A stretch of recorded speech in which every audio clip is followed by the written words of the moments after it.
여러분 안녕하세요. 저는 지난주에 영화 생일을 보고 왔습니다. 세월호 유가족에 대한 영화인데요. 많이 울었습니다. 세월호라는 사건이 지극히도 평범한 한 가족을 어떻게 얼마나 아프게 하는지를 보여준 슬픈 영화입니다.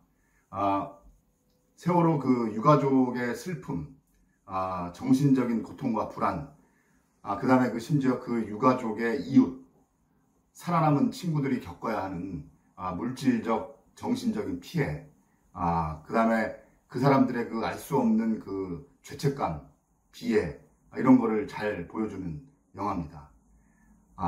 슬프지만 그 슬픔을 통해서 우리가 우리의 인생을 정말 어떤 의식을 가지고 어떤 사랑을 가지고 살아가야 하는지를 다시 한번 생각하고 반성하게 해주는 그런 영화입니다.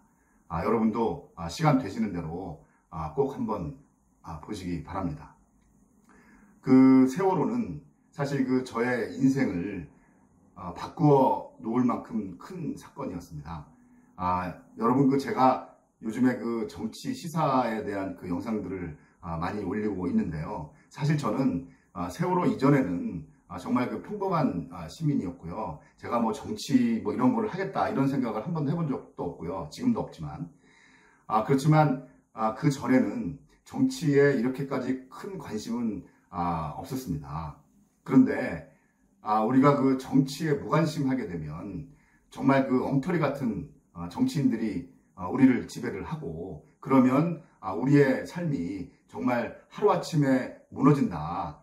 그런 것을 세월호를 보면서 깨달았습니다. 또 그 이후에 세월호를 대하는 극우 보수들의 행태를 보면서 그 당시는 정말 이 나라에 대해서 절망을 했었습니다. 사회의 아픔에 적극적으로 동참을 하는 게 그게 진정한 보수 아닙니까? 네? 미국, 영국, 유럽의 선진국가들 보면은 노블리스 오블리제 이런 것도 있고요. 그 사람들 나름대로 기부도 많이 하고 봉사하고 소외계층을 돕고 이런데 어쨌든 간에 앞장섭니다. 예? 그런데 우리나라 보수들은 정말 그냥 이기적인 것밖에 다른 건 없잖아요. 예? 참 안타깝습니다. 여하튼 그 사건 이후로 저는 개인적으로 눈물이 많아졌어요. 예. 그래서 조금 슬픈 영화를 본다든지 뉴스 장면에서 슬픈 내용들이 나오면 진짜 눈물을 감추기가 굉장히 힘듭니다. 그러면서 또 세상을 바라보는 시각이 많이 바뀐 것을 제가 느낄 수가 있었습니다. 아마 여러분들도 대부분 저와 비슷한 경험을 하셨을 것으로 생각을 합니다. 이 세월호와 관련된 의혹, 그 다음에 합리적인 의심 이런 거는 너무나 많아서 진짜 일일이 열거하기도 힘듭니다. 세월호의 출발 과정부터 그 다음에 사고 이후에 선장의 행적, 그 다음에 당시의 해경의 행태, 또 박근혜 7시간 반은 그건 말할 나위도 없고 여러 가지 국정원이 연루가 됐다. 그 다음에 유병언이 죽었을 때 죽음과 관련된 미스테리, 그 다음에 최근에 발표된 CCTV 그거 기록 장치가 바꿔치기 됐다. 이런 의혹까지 진짜 너무나 많은 이해할 수 없는 일들이 벌어졌는데 그 의혹 중에 지금까지 진짜 속 시원하게 해결된 거는 정말 단 한 건도 없어요. 하나도 없어요. 저는 이 의혹들을 파헤치자. 그 다음에 많은 사람들이 제기하는 의혹들을 제가 여기서 더 이상은 말하고 싶지 않습니다. 괜히 그런 내용들을 다루어가지고 제가 음모론자다 이런 얘기 듣기도 싫고요. 그런데 다른 사람들이 말하고 있는 그런 여러 가지 의혹을 제가 들어서가 아니고 그 당시부터 제 자신이 처음부터 느꼈던 그러니까 이거 뭐지? 이거 왜 이렇지? 그런 정말 지극히 평범한 질문을 여러분과 함께 나누고 싶습니다. 첫 번째, 왜 급변침을 했느냐? 여러분 큰 배가 침몰된 원인이 급변침이라는데 도대체 왜 처음에 급변침을 했는지 그거 아는 사람 있습니까? 조사 결과 수사 당국은 화물 과적, 그 다음에 그 부실한 고박, 그 다음에 급변침, 이게 이제 침몰의 원인이다 이렇게 얘기를 하는데, 정작 급변침을 왜 했는지에 대해서는 설명이 안 돼요. 그 당시에 뭐 갑자기 다른 배가 이렇게 옆으로 온다든지, 그래서 뭐 충돌을 할 수 있었다든지 이런 상황도 아니었고, 갑자기 뭐 빙산이 출현한 것도 아니고, 암초하고 부딪혀서 그런 것도 아니고, 아니 근데 멀쩡히 가다가 왜 급변침을 했느냐 이겁니다. 이게 이해가 안 가요, 저는. 세월호가 급변침을 왜 했느냐 하는 그런 의문이 풀리지 않기 때문에 그 이후에 수많은 음모론이 생기게 된 겁니다. 자, 두 번째. 급변침을 하면 배가 침몰하는가? 저는 사실 처음 이거부터 너무나 의아했어요. 그 큰 배가, 그 이유는 둘째 치더라도 급변침을 하면은 배가 침몰한다? 야, 이거는 정말 제가 볼 땐 말이 안 돼요. 처음에 그 선박을 설계할 때 당연히 그 최고의 악조건에서 최고로 급변침을 해도 배가 넘어가지 않게 그렇게 설계를 하는 거거든요. 근데 뭐 화물이 과적됐다, 선체가 구조가 변경이 됐다, 고박이 부실하다, 이런 것 때문에 배가 침몰했다라는 것은 저는 개인적으로 이해가 안 됩니다. 엔지니어들이 그 설계를 할 때 그 안전계수라는 게 있거든요. 그러니까 예를 들어서 뭐 작은 다리를 설계를 한다고 해도 이게 뭐 한 100명이 올라가도 무너지지 않게 설계를 해라. 그러면 엔지니어들은 한 200명, 250명 그렇게 계산을 해서 거기에 맞게끔 설계를 하는 거거든요. 그게 바로 이제 안전계수라는 건데, 아니 세월호가 급변침을 해서 침몰했다 이렇게 얘기를 하면은 아마 그 전 세계 엔지니어들이 일반적으로 이거를 이해를 못할 겁니다. 그 큰 배가 진짜 뭐 엄청나게 뭐 파도가 치고 뭐 풍랑을 만난 것도 아닌데, 암초에 부딪힌 것도 아니고 타이타닉도 아니고 빙산에 부딪힌 것도 아닌데 어떻게 이게 급변침으로 침몰을 할 수 있다는 건지 이거는 이해하기가 어렵습니다. 그래서 실제로 그 작년에 2018년도에 선체조사위원회가 그 1월달, 6월달 해서 두 차례에 걸쳐서 그 네덜란드 해양연구소 마린이라는 데를 찾아가서 실험을 하잖아요. 그래서 그 세월호를 25분의 1로 작게 만들어서 시뮬레이션을 합니다. 그래서 거기서 수백 번의 실험을 거쳐서 데이터를 엄청 모았는데, 어떤 조건을 주어도 세월호가 침몰 당시 그렸던 요렇게 리본 모양의 항적 있잖아요. 이게 안 나온다는 거예요. 그 수백 번의 데이터와 조건을 넣어도 그 항적이 재현이 안 된다는 거죠. 그러면은, 그럼 결국 이제 외력설 뭐 이런 것들이 나오게 되는데, 그래서 그거 갖고 어쨌든 선조위 내에서 싸우다가 결국에는 내력설하고 외력설의 가능성을 모두 최종 종합보고서에 담기로 합니다. 그러니까 결국 그 침몰의 원인과 관련해서는 선조위가 명확한 결론을 내리지 못하고 완전히 그 정반대의 두 가지 결론을 발표를 한 겁니다. 자, 세 번째. 저는 이게 정말 이해가 안 가는데, 왜 가만히 있으라 이렇게 방송을 했느냐. 이거 지금 이해가 안 갑니다.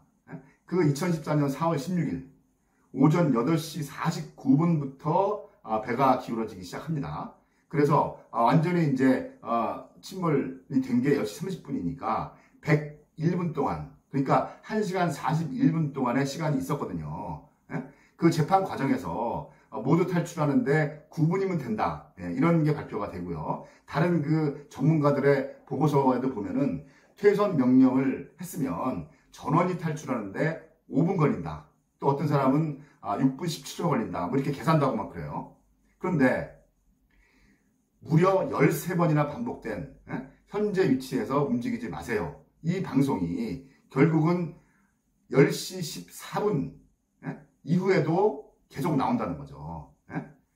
근데 이 문제 방송을 한 그 강혜성이라는 그 사람이 결국 이 사람은 다른 선장이나 항해사들과 달리 승객들을 두고 도망가지 않고 끝까지 배 안에 있었다라는 그 이유로 아무런 처벌을 받지 않습니다. 어쨌든 나중에 끝까지 그 방송을 하고 본인은 이제 구조가 된 겁니다. 근데 이 강 씨가 처음에는 검찰 조사, 재판 과정 이런 데서 어떻게 얘기를 하냐면 본인의 판단과 자기 위에 사무장 양 씨의 지시로 대기방송을 했다. 이렇게 진술을 합니다. 그런데 나중에 그 세월호 청문회에서는 사무장으로부터 선사 쪽에서 대기 지시가 왔다. 그러니까 추가 지시가 있을 때까지 구명조끼 입히고 기다려라. 이런 방송을 해라. 라고 밝힙니다. 진술을 이렇게 번복하는 거예요. 이런 사람을 어떻게 믿습니까, 우리가? 그러니까 이 선사의 지시가 있었던 게 사실이라면 그 지시 때문에 자기가 죽기 직전까지 가만히 있으라라고 방송을 한 겁니다. 그리고 이 사람 아니더라도 그 해경 1, 2, 3정인가 하는 거 있잖아요. 그 다음 헬기 오잖아요.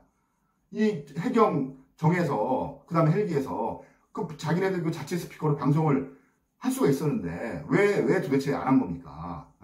그 해경들이 그 가까이 가서 선원들 구하고 뭐 할 때 그때 소리를 질러도 되는 거고 얼마든지 그 방송을 탈출하라고 할 수 있었는데 정말 그 누구도 승객의 탈출을 유도하지 않았다는 거죠. 이게 이해가 되십니까? 저는 이해가 안 돼요.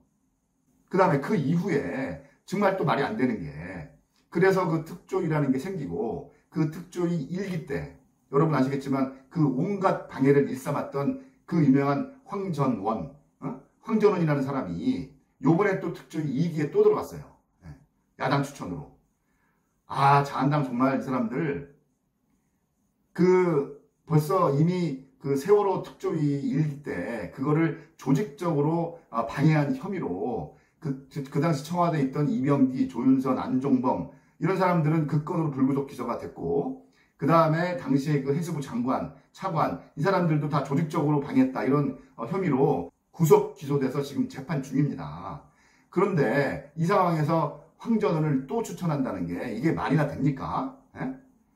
더구나 이 사람은 그 2기로 들어온다. 그러니까 유가족들이 뭐 삭발하고 반대하고 뭐 그랬잖아요. 그러니까 세월호 진상규명을 반대했다. 그런 사실을 본인이 인정을 합니다. 그리고 반성문을 쓰고 서약을 한 사람이에요. 그러니까 앞으로는 안 그러겠다. 이렇게 얘기를 하는데 그러면서도 굳이 계속 하겠다는 게 이게 상식적으로 이해가 됩니까? 정말 이거는 분통이 터지는 일이에요. 이 사람 황전은 이 사람 2016년도에 총선에 나가려고 새누리당 입당하잖아요. 근데 이제 그 공천을 못 받고 그 다음에 다시 이제 2기 때 또 들어오는 거예요. 이런 사람인데 자한당은 이 사람을 잘했다고 다시 추천하는 그 발상 자체가 자유한국당이 기본적으로 어떤 생각으로 세월호 문제를 바라보는지 이거를 극명하게 보여주는 사건입니다. 진짜 이거 걱정입니다. 여러분 이런 그 사회적 대참사에 대한 우리들의 관심 그리고 정의롭게 진실을 밝히는 과정에 대한 우리들의 지지와 응원이 필요합니다. 또 다른 이런 비극적인 참사를 방지하고 이런 그 사회적인 슬픔이 되풀이되지 않게 하는 정말 우리가 해야 하는 최소한의 의무입니다.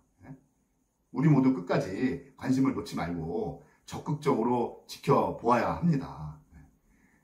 여러분 진실은 명확하게 밝혀져야 되고 책임자는 처벌되어야 합니다.